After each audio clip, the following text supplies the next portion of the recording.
keeps a speaking career alive? Not after the first decade of deliveries, but the years of deliveries that follow. So, on today's show, we're digging into longevity, why so many speaking careers stall out early, and what it really takes to stay relevant and in demand. And we got a Hall of Fame keynote speaker who's built a career that's lasted well beyond the typical shelf life by mastering reinvention and the business behind the message. You ready? Let's go.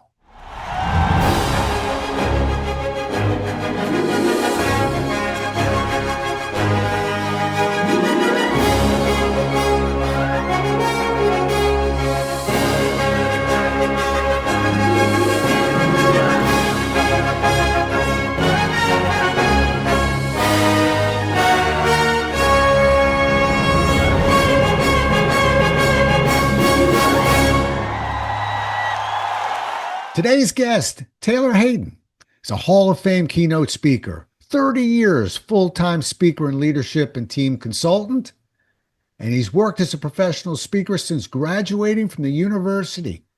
Other than that, he's had some sidekicks of elected official. He's been an Airbnb. He's been a chicken farmer, a folk artist. I think you're getting the sense of who we're talking to today. Tyler, welcome to the show. It's a pleasure to talk to you. Hey, Rob, good to see you. You're right. You know what? It's like if you don't get that I have ADHD by my introduction, you will soon realize that I think this is a united front of ADHD today, you and I. So, yeah, I'm looking forward to it. I'm wondering how mmany professional speakers have ADHD, because I was never diagnosed because I don't want to know, but there's no doubt. I just no doubt. I'm just don't have I'm not carrying a card. That's the only difference between you and me. And listen, pleasure, absolute pleasure having you here. And I really think this topic of longevity is important because I had a guest on the show, Tyler, who said, first of all, threw a number at me that said the average professional speaker makes less than $10,000 a year. Okay. Yeah. Now we're not, I knew that would get you. And I think it speaks to people sort of doing it as a side hobby and kind of peripherally, and they don't really get into it. So what do you think is holding people back? Why do you think the longevity, maybe not the monetary part, longevity is a little shorter for professional speakers?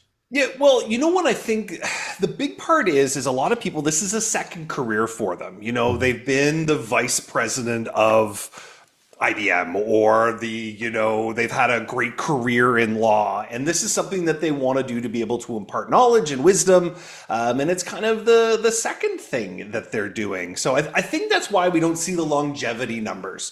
For me, I started when I was out of university. So I actually started in high schools speaking. So the longevity path became realistic because I was able to kind of grow. As I grew, I was able to grow into the industry. So I think that's probably the biggest thing that happens. I think people love it. I think there are some barriers. I don't think people realize how much marketing and sales is really required in order to survive and hack out a living. I think that we've had some significant global events, everything from economic downturns to COVID to wars that kind of see people go, you know what? I could just get a real job and I like checks. So I think that's it. I think those are some of them. I think you're right. And it's funny, I'm smiling because I can always tell when I'm talking to a pro because there are marks in the calendar. I'm big in the financial industry. I can tell you about 2008. Right. I can tell where people go, well, what happened in 2008? Go look it up. Believe me, those in the financial industry know what happened in 2008. And those that were consulting in that industry certainly know what happened. 100%. One of a guy I wrote a book with, he was working at Bears and Stearns. And let me tell you, his life changed in '08, right? Yeah.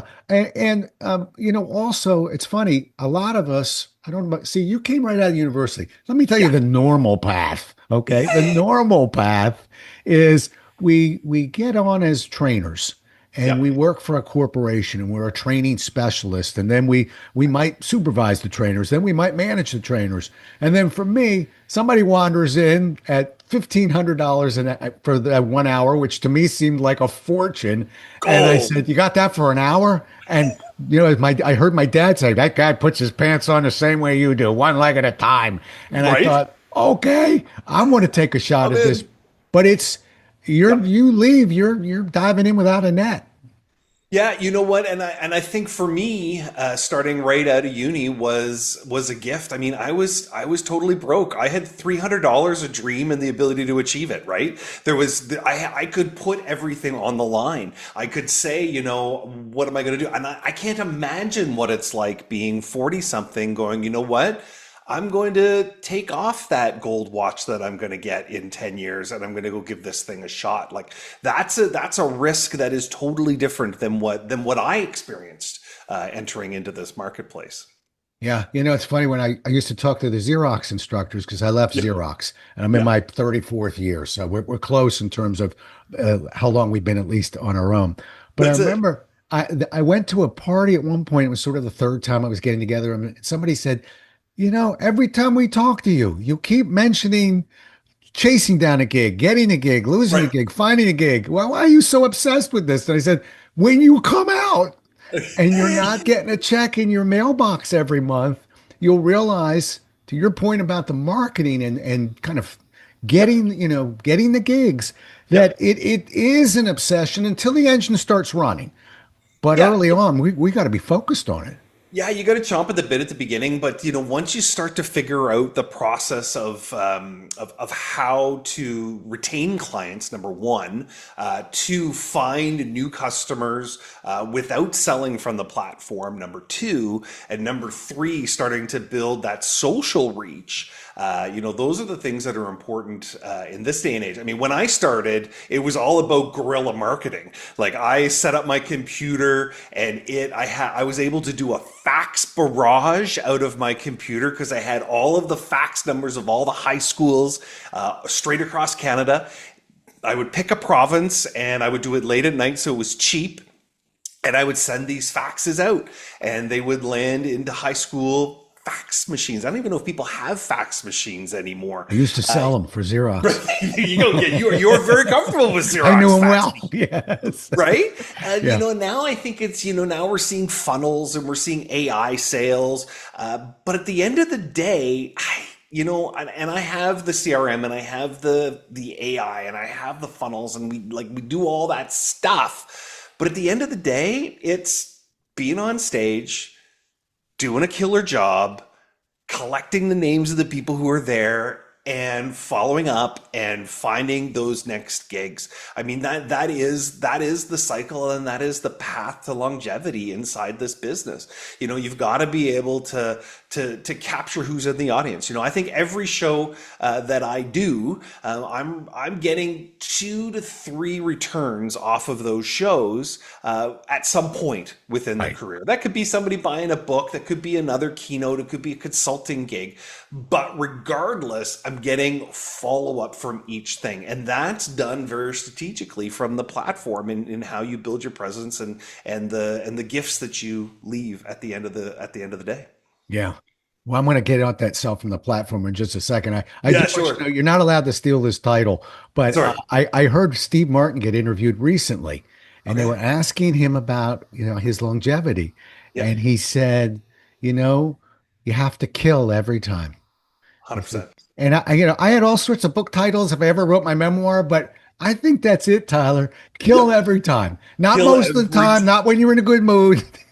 Right, dude, I'm Every a vegetarian and I still have to kill every time. Like, and there are no plants in my audience. Like, let me tell you, everybody is like live in flesh. So, Yeah. All right, let's go. I think you opened up an interesting topic. I got a bunch of questions, but I like where you're going okay. because I think part of longevity is obviously continuing to find those gigs.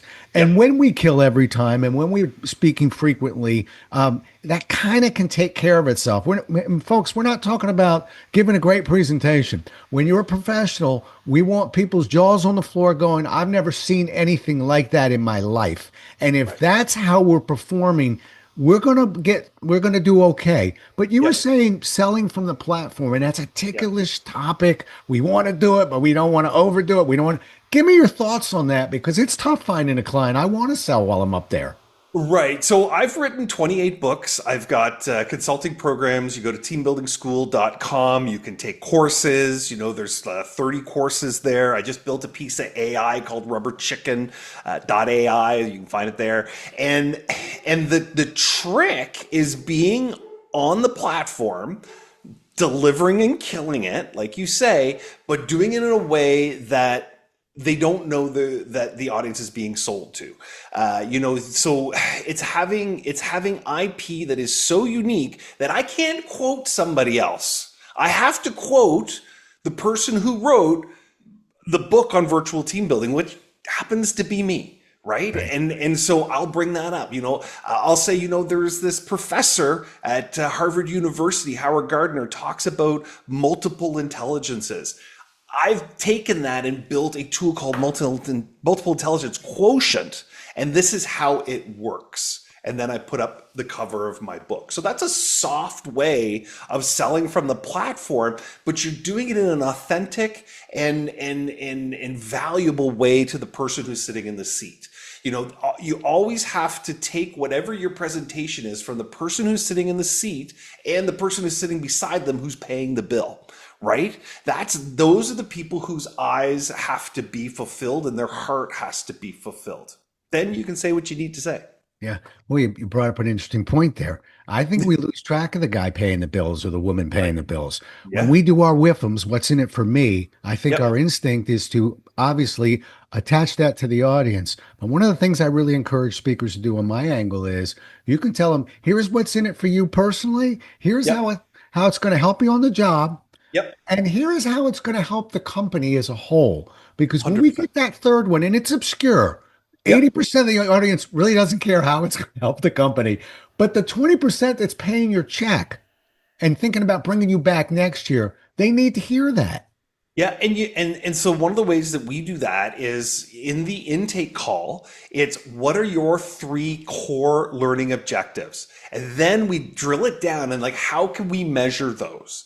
And I will report back on how we did based on their learning objectives. Not just like, what do you want to get out of the day? Oh, we want to have fun and we want to learn some stuff about team building. Oh, no. That's not good enough for me. I want to be able to know exactly what behaviors are different on Monday. Yeah. What tools can I leave that will help to transition and transform people on Monday? That's a ticket to longevity. Yeah. It's funny. I know you've got them. There are certain keywords I'll bet you say at some point, not in the same spot, but in some point, just about every presentation. And my words are usually repeatable and predictable. Okay. Right. So I'm teaching a process of some sort. Yep. Measurable. And measurable. And it's not, it doesn't have to come in the beginning or on the side, but at some point we need to let them know that we're not just telling stories today, that we have a process. It's repeatable and predictable. And it's measurable because now we're talking about implementation. And it's like what's the one little thing you can do? Like, what's the one thing you're taking what's the one little thing you're going to do on Monday? What's the one little thing? Right. And then you give them a tool or an easy metric. I get them to take 10 pennies or in Canada, we don't have pennies anymore, so we use nickels, but you put 10 pennies in our pennies too, by the way. Oh, you guys are penniless? It just took us long. Well, I wouldn't put it that way, but we are. Yes, the penny has been deep six. It's gone. Okay, so I talk about putting 10 pennies in your right hand pocket. You have to move them to your left hand pocket. The only way to get them to there is by doing one little thing that makes a difference. And we go through a bunch of different little things that can make a difference. And just that one idea, that one tool is gold, because not only is it simple and transferable and connects to the message, but the meeting planner or the manager can give out 10 pennies on Monday to each person, right? So now you're creating legs to what your presentation was. It doesn't just have to be like, if your presentation is just inside the room, you're screwed. Right? Like if that's where it stays, that's where it lives. Yeah, it has to grow tentacles. It has to grow out into the other things that happen in people's lives. That's why we're getting hired. Yeah. Otherwise, stay the hell home.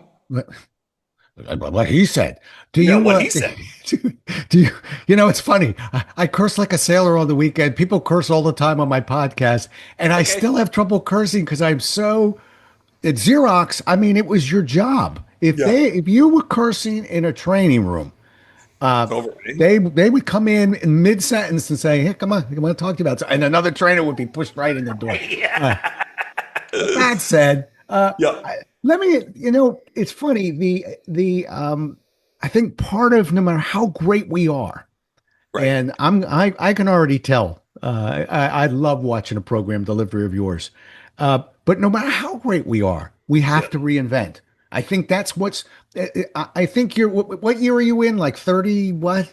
I'm 29 years and 9 months. So Hey, August 30th, I will be 30 he's years. a baby. He's a I baby. am a man. I'm Yeah. Well, 52 years old. I I'm got a 50. publicist who keeps telling me, stop telling people how many years you've been doing this. But Right? okay, 30 plus. Yeah. But we're really together we got over 60. Yeah. The fact is, neither one of us would be having this conversation if we were doing it exactly the way we were doing it 30 years ago. And I don't Right. mean just the material, I mean our delivery, our techniques. And we 100%. call that reinvention. Yeah. So for you, Yeah. what does reinvention look like in your practice? Yeah, so it's funny because this business, so much of it is still the same, but so much of it is different. Mhm. So in the beginning, I still believe that you need to have your signature stories, right? So you still need to have those things that people go, oh, right, the skydiving story. Oh, right, swim with the great white sharks, right? So there's that. I think that today, personal brand means a lot more than it did 30 years ago. I think that today, I think that the way we have people interacting in the audience is way different than it used to be. I've always been lucky because I have the attention span of a nit. And creating an experience inside the room is more important today, I think, than it was 30 years ago. People could sit and get through an hour, even if they weren't having a good time. Now it has to be multimodal. It has to be, focusing on the individual strengths who are in the room, their learning strengths. It has to be learning focused. There has to be, different modalities that we're stretching while we're speaking. It's just not just a stand and deliver like it used to be.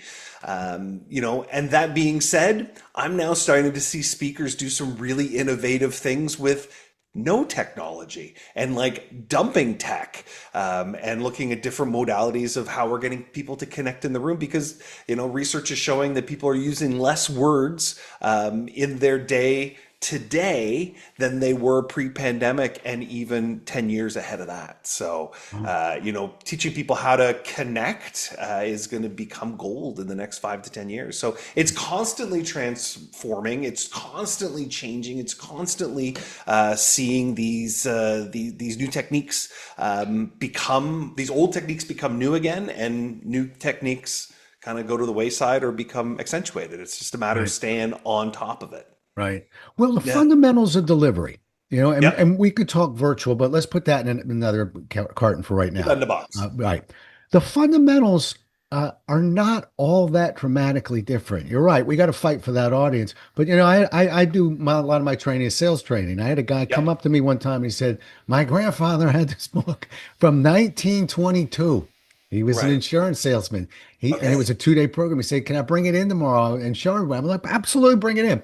You know what was Done. on page one? You got to Yep. ask questions and listen. you There know, you go. you got. You know what's on page one for us? You got to move. You got to and everything to the audience. Right. Most Right. every Right. question I get, what kind of soda should I be drinking? Depends on what makes the audience happy. Right. Yeah. There I you go. don't care. They don't care. It's all about the audience. So I do think we've got some fundamental pieces that Yeah. stay the Sure. same. Yeah. Yeah. And I think that those fundamentals become core of what people will expect of you. So, Mhm. for example, I think that the number one skill that you can build is storytelling. Right. Right. That is gonna help you build your business at scale.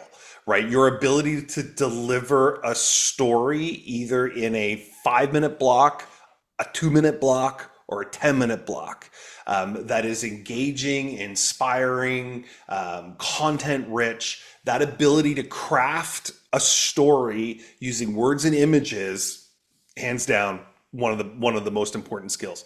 The next most important skill is how you get people in the audience to use your tools in a way that gets them interacting with them immediately. Those are fundamentally, those are it. Like those are two of the most important things. Then add on your bells and whistles of, pretty slides and, wearing the right clothes and, what side of the stage do you speak on for what type of message and how are you networking and connecting, like all those other things. Storytelling, connection. Yeah. That's number one and number two. Yeah. My books. Oh, well, I was sitting here when you were warming up for two. I was thinking, what's he going with? Because I always have this motto: the more they talk, the more they're going to like me. That's it. That's it. I mean, that's Dale Carnegie, right? Like that's how to win friends and influence people. Right. None of this stuff, like a lot of the stuff that's being presented isn't new. Tony Robbins was just talking about NLP, which goes back to Aristotle and Plato and like whatever. Like so much of it is not innovative and not interesting.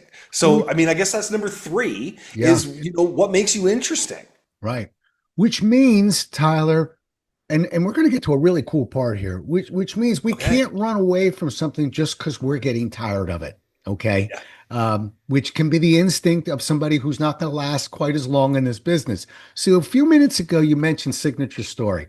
Yeah. And so I really, folks, if you're walking the dog, just settle down for just a second because you're going to want to hear this. Yeah. When you get some longevity, you get some stories that you've told a few times. And some people get a little uncomfortable going, oh, no, I don't know if I want to keep telling that story again. That's it. And I'm going to make it harder for you, Tyler. And I'm going to go with you on this one. Okay. I'm going to make it harder because I'm going to tell you sometimes when you've been around the industry, you'll have people coming up saying, saw you 3 years ago in Topeka and really looking forward to that dishwasher story of yours. Okay. Or whatever. And you're thinking, oh, no.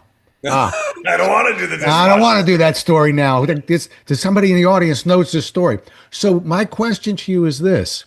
How do you keep telling the same story? We're adding words, taking words, but basically, how do we tell the same story and feel good about it? And you you answer it your way, and then I'm going to tell you my way, but you go first. You're my guest. Okay, so just side story. Yeah, I was doing a gig, and I've been working with this group. So it was a youth leadership group early on in my career. Started, and I went back to them for 10 years. On the 8th or 9th year, they started screaming out stories they wanted to hear.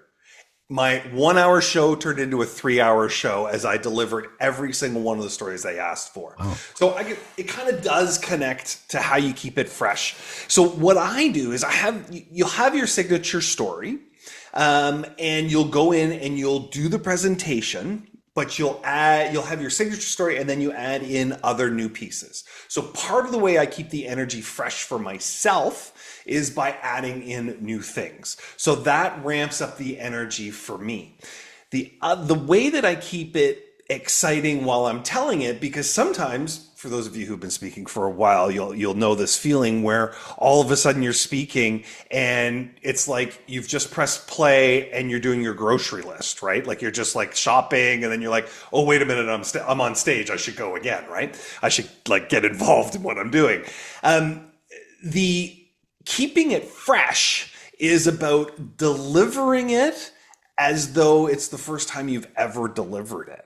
And for the people in the audience, it's the first time they've ever heard it. And if it's that good and you're that excited about it, then you'll always find the passion for it. You'll always find the passion for it. Right. It's the jokes. It's working in a new joke maybe while you're doing it, or a new way of describing something to keep it fresh for yourself. But honestly, you got to remove yourself from that and go, you know what? This is so exciting for the people who are listening to it for the very first time. And those are the people that I'm here for. It's like I worked for a YMCA camp, and we were all about child-centered programming. The light switches were low. Everything was built for the child. everything I do on stage is built for the audience, not for me. I've removed myself out of that equation years ago. See that? I told you. What the pros will do is pretty much every question is answered with something about the audience because we don't Absolutely. care.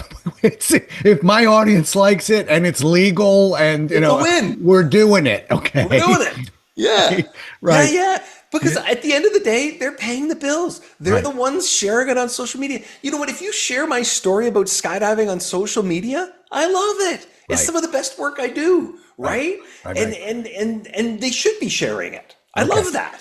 All right. I'm gonna make it tougher now. Okay. Same thing. Yeah. Can't wait to get to that story. Yeah. Right.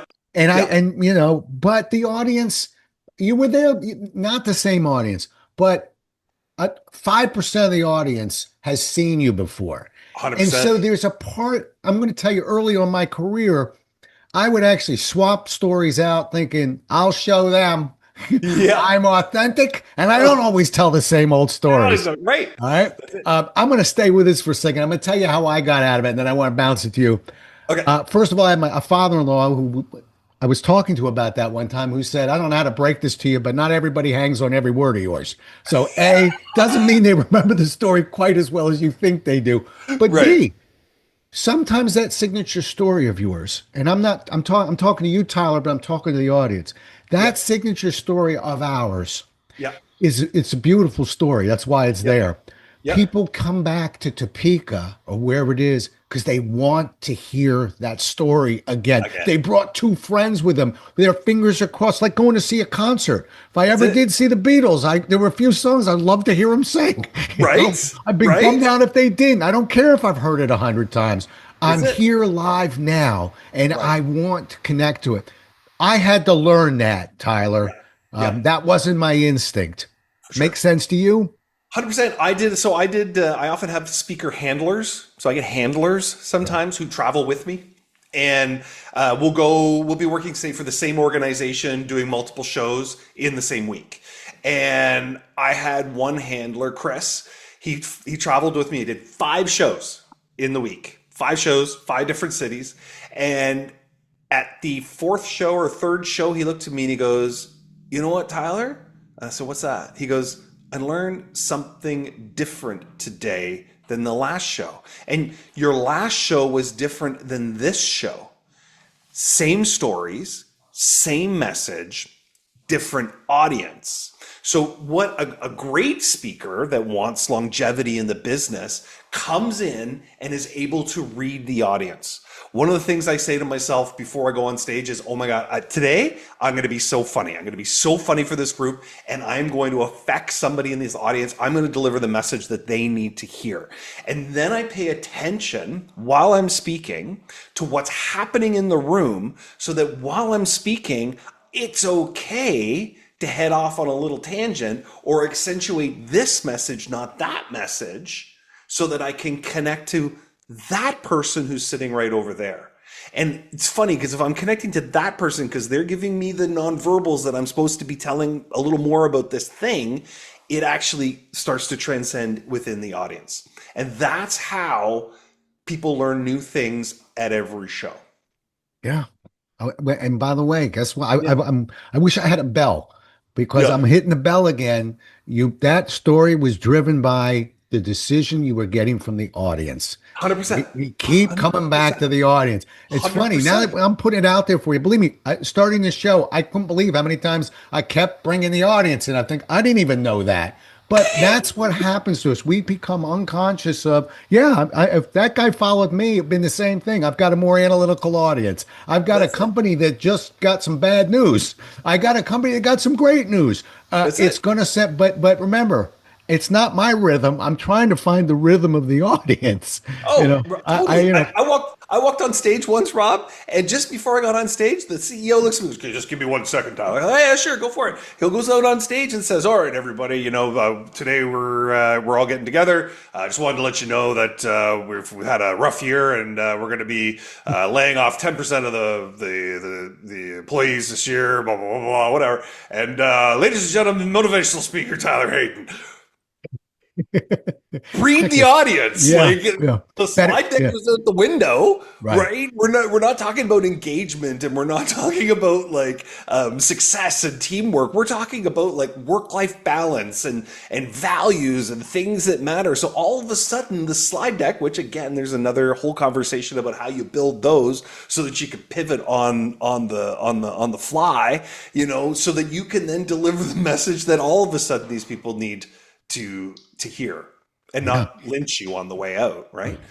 Yeah, it's funny. I got one. It's funny. I feel like I'm playing tennis. I could just bat one back. Yep. Car I love it. dealership, a big car dealership. Same Okay. thing. Can we have 1 second before you go? Yeah, sure. Yeah. What's up? Yeah, you hear me? Your numbers are down. You're letting your Right. family down. You're letting your children down. You're letting That's us it. down, and you're going to be out of here in 2 seconds. Now, ladies and gentlemen, Rob Jollis to teach you about selling.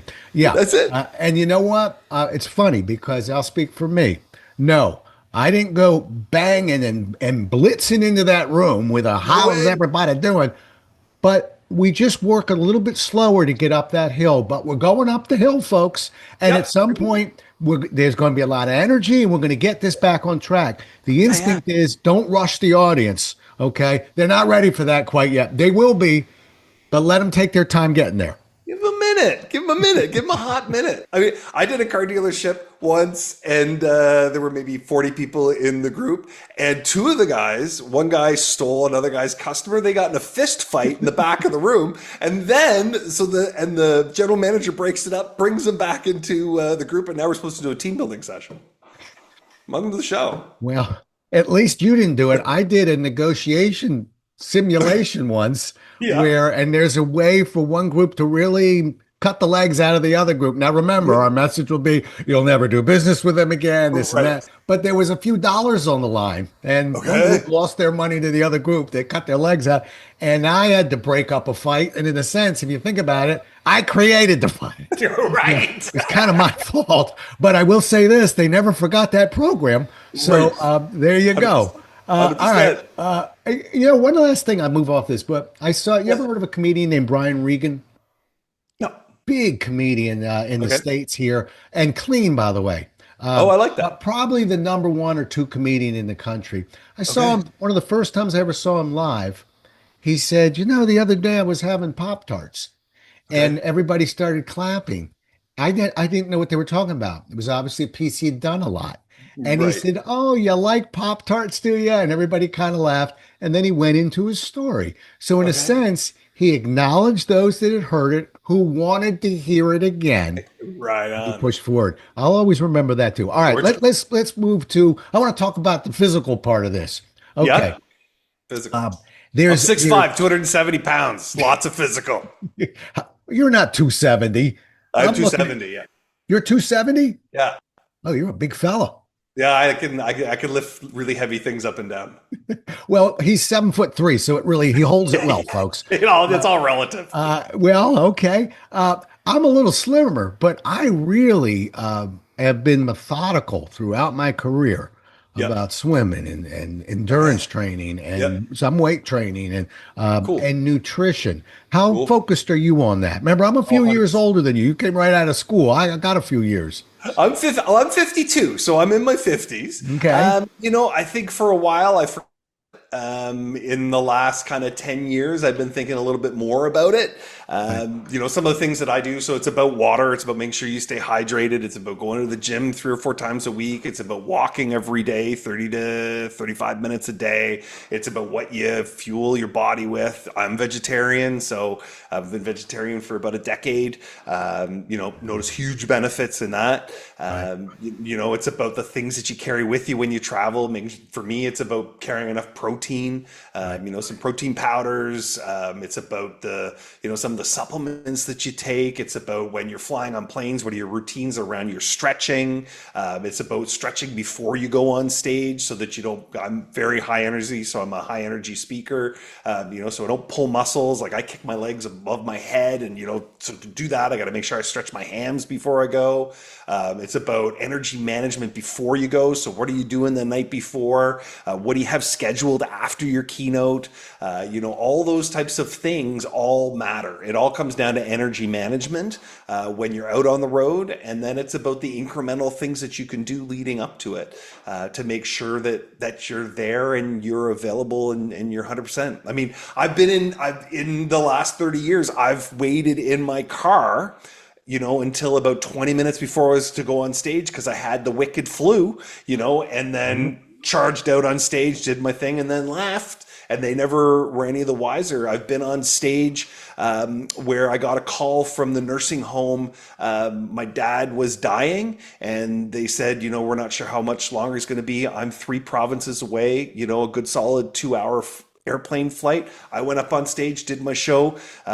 Huge insurance company, the CEO, international company, asked me to stay for dinner. I said, sorry, sir, I can't. I have to go back home. My dad's dying. He goes, I'm so sorry. When, I said, I just got the call before I went on stage. He said, we couldn't have noticed when you were on stage. It's about energy management. It's about presence. It's about delivery. And it's all the little things. It's all the things you do leading up to it and during it and after it that will make or break you in this business. Right. Right. Yeah. Listen, when I started hitting the road in my 20s, I was still a corporate trainer, but I had this thing. Whatever town I landed in, it was a pizza. Okay. Yeah. I totally. I knew every town for every pizza. Right? And I actually thought, I'm really getting good at this. I know pizzas. I know what Kansas City does with a pizza. Right? When you start getting a little bit older, it really is the energy management you're hearing about. I'll say one thing that works for us, though. I've been plenty sick, and sometimes I pull a muscle. I've got a bad leg. I twisted back, sciatica, you name it. The weird thing about this business is, and people don't realize it, is you will get an adrenaline rush when they call your name, and that sore knee, and that pulled muscle, they're gone. They don't matter. Even the sickness is gone. Now, you come off, it's still gone. You get into the Uber or the cab, it starts like a wave. Like, you're like, oh there it is. Yeah, it'll come back. But I've always found that to be quite a fortunate blessing in this industry, that adrenaline is one of our best friends. 100%. And you know what? That's one of the reasons why I stretch my hamstrings so much. The fight or flight muscles are so important. So and acknowledging, I mean, great point, Rob, is you have to acknowledge what that adrenaline's going to do to your like intonation, your rate of speed in speaking, your how your body moves on stage. All of those things are directly affected by that push that you get of adrenaline. Right. I actually gave up coffee once for a year. I'm not a big coffee drinker, but the doctor was looking at something and turned out to be nothing. But I was like, all right. He said, can you give it up for you? Absolutely. And I did. And I had a nighttime talk. And I decided, this would be perfect because I'm always in a better mood with a cup of coffee. I had a cup of coffee. They called my name. I threw that one down, went up there. Oh, I was having the time of my life, Tyler. I was moving and sliding. I was practically moonwalking. And then I noticed, this is a 60-minute keynote. I've been up here 25 minutes. We haven't opened up the handout yet. Right. But you're having a great time. Rush. Yeah, exactly. Oh boy. So we really have to know our own bodies a little bit for that stuff as well. But you learn it all. We're coming down the home stretch. I got 1.5 more questions for you. One of them is a little bit about staying relevant, reinventing. For me, it's my delivery. I guess I'm still Rob Jollis. You're still Tyler. Right. But my message changes a little bit. I left Xerox was wearing a white shirt. That's what every Zeroid wore. We wore a suit and a white shirt, and companies even said, they don't have to do that. I went, I'm a Zeroid. Well, oops, I forgot. Wait a minute. What does my audience want? They don't really want me in a suit. Sports coat, open collar, maybe, but that's about it. How have you, and I know it's a big question, but about 60 seconds or less, your thoughts as you sort of continue to mildly reinvent, staying kind of ahead of that line. What are your thoughts there? So I think that you stay within your lane. So you stay like in sales. I stay in team design, engagement, work-life balance. I stay in that lane. And then I look, I'm a big fan of being involved in the NSA, the National Speakers Association, GSF, Global Speakers Federation, in Canada, the CAPS, Canadian Association of Professional Speakers, finding out what best practices are and then trying those new best practices. This year for me, it was all about AI. So we've built, and that keeps that excitement, that energy inside the business, and the relevance as a result. So you're learning from other speakers to see what they're engaged in, and then figuring out how to apply it to the work that you're doing, so that your work becomes next level. And that's exciting. I've always been an early adopter, whether it's, the first flip phones, the first, right on StarTech phones, all that kind of stuff. So I've always been an early adopter. And I think that that's one of the leading edges that keep you in this business is, oh, you know what? I'd love to try to build these let's build 6 chatbots. We'll call them Rubber Chicken AI. And, one will do icebreakers, one will do team building, one will do leadership coaching, and let's get people using it. And that's going to be fun. Oh, what do you mean we're teaching on courses now online? Okay, let's build that, right? That's you. part of the secret sauce. We both kind of roll our eyes a little bit at when we hear the word virtual, but I will tell you, part of my evolution has been, I still believe, to get the mind share of an audience, particularly a sales audience. I got to be in front of them, but to tend to that garden and to keep that make sure we implement and to be able to run team coaching and implement and use virtual training, I think it's one of the greatest tools that's been out there. And I feel so glad that I was able to adopt to it and embrace it. Listen, you know what? When COVID happened, what I realized is that this business has to go in a new direction. And I never thought that virtual would fully replace being in person. But I'll tell you this, Rob, while I'm sitting here and you and I are talking, I'm in my little virtual studio, right? And I'm in a place where you and I can connect and we can talk, but I can also do a bunch of other things inside my studio that years ago, would have been an absolute nightmare in order to be able to make happen. But now I'm required to be able to do interesting things inside of this room, because when I'm finished doing a keynote, I'm going to offer to do a virtual follow-up. Bingo. Right? Because what else am I going to do in my office? Right. And we're protecting that company's investment. And when we started this podcast talking about, listen, client acquisition costs aren't cheap. Why in the world would you deliver a keynote or a workshop and think that's the end of you? Believe me, if you ask the company, they're disappointed you're not coming back. But you got to come back with fixing a different puzzle. It's not, you don't just come back with the same thing. And it's the value adds, right? This is just a beautiful way of offering a value add. I have clients who hired me for over 20 years, year over year, because I offer them cool little value adds. In the beginning, it was me printing off these little get to know you books. Then I started printing out card decks, right? These little team building card decks. I've done, back in the old days, the DVDs and the videos and the children's books and the published books and the pizza boxes full of oh my games. Goodness. Right? You got them all right there, huh? Right. Well, I picked them up because I was thinking about all the old things. I showed you my zit photos on LinkedIn. Yeah. But you know what? It's all those little value adds that you can leave. A few years ago, it cost me less than $3 to leave Taco Latte Pizza edition there. Right. I'll show you one. I'll show you the granddaddy of all merchandise giveaways I've ever had in my career. And I got a bag to my right here that I could show you. I've got lots of them.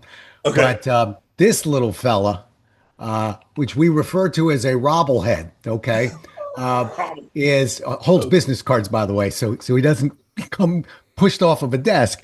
That little robblehead, when I see other people giving golf balls or a T-shirt or a hat, I'm yeah, you go ahead. 2001: A Space Odyssey music's coming when I'm up there, and that robblehead's going to come out of the flames. Exactly. And this audience is going to get lit up. Okay, that's it. And that, that's fun. that's not only great for the audience, but trust me, Great for you. folks, we love it too. Because Yeah, anything I know that's going to get that audience excited, I'm excited 5 minutes before it comes out of the bag. I that's already know it. it's coming. Well, and those gifts have to have longevity. Yeah. Like in the beginning, I was printing off $1.50 per glossy brochure that I would leave behind. Those got thrown in the garbage. Right. For $2.50, I could print a book and Yeah. leave them a book. Books get put on bookshelves. They get put on coffee tables in the front hallway when people are coming into offices. It's in the back of it. It's got advertising in it, so people are now using QR codes, going to websites, reading about products. Pick the things that are going to have the staying power. Yeah. Have the staying power. Yeah, and I want to tell you, right now we're treading on the longest podcast of this show's ever had. So I'm sorry. Don't apologize. Okay. I Well, keep we firing the questions at you, Tyler, because you are a popcorn machine of ideas and thoughts, and I really love getting. This has been a wonderful topic. Let's bring it in with one last question. One that you kind of use from stage. If somebody were going to walk away with one thing to pull from this popcorn machine that came out of your mouth today, what would you like to leave them with when it comes to longevity? You know what? It's about being great on stage. Like, period, hands down. Being an authentic self and being great in your practice. Be really just be amazing at your practice. Always sharpen what you can do, videotape what you're doing, watch it, get feedback, really just constantly sharpening the saw to get better and better and better, because this is not about a product, it's a process. This whole business is a process. Bingo. Sort of like when we used to teach quality. There's no finish line to the road to quality. There is no finish, but we don't reach a point where we go, I've learned all there is. Matter of fact, in every profession, you don't have to be a professional speaker. In every profession, the moment you hear somebody say, I don't need to attend that training, I know all there is to know about putting plants in a hole, then don't put plants in a hole anymore. You're done. It's time to become a professional speaker. Right. How do people get a hold of you, Tyler? Come visit me online, tylerhayden.com, TYLERHAYDEN.com. I would encourage you to go check out the new Rubber Chicken AI. If you are a speaker, a trainer, a facilitator, you can talk to my rubber chickens. There's a fence around the coop, and it only has stuff that I've used in the last 30 years. So it's the best of my best, and I've been training these 6 birds to give you just game changer ideas for icebreakers, for get to know you, for leadership and team building, for trust exercises, for energy. You can put your agenda into the birds and they'll make it more exciting, more energized. Just it's a game changer if you're in this business. Yeah. And we'll have this on YouTube. When you hear him talk about it, you'll see he's excited about this rubber chicken. These rubber chickens. They're everything to me. They're his robbleheads. He's very excited. Hey, Tyler, can't thank you enough. I had really high expectations for this particular episode, and you have exceeded them dramatically. Just wonderful spending more time talking to you. I had the privilege of about 15 minutes, and we were rolling on that one. But really just a pleasure, and you are a pro, sir. I learned a few thoughts from you today that I'm going to remember. Thank you. Rob, cheers. Thank you very much, and best to all your presentation whisperers. Go kill it. Thank you. And they will. Folks, we'll do it again as well as we can next time. Well, that's going to be a challenge. Until then, stay safe. Thanks so much for listening. If you enjoyed today's show, please follow, rate, and review on Apple, Spotify, or wherever you listen. For more resources and to connect with Rob, visit thepresentationwhisperer.com.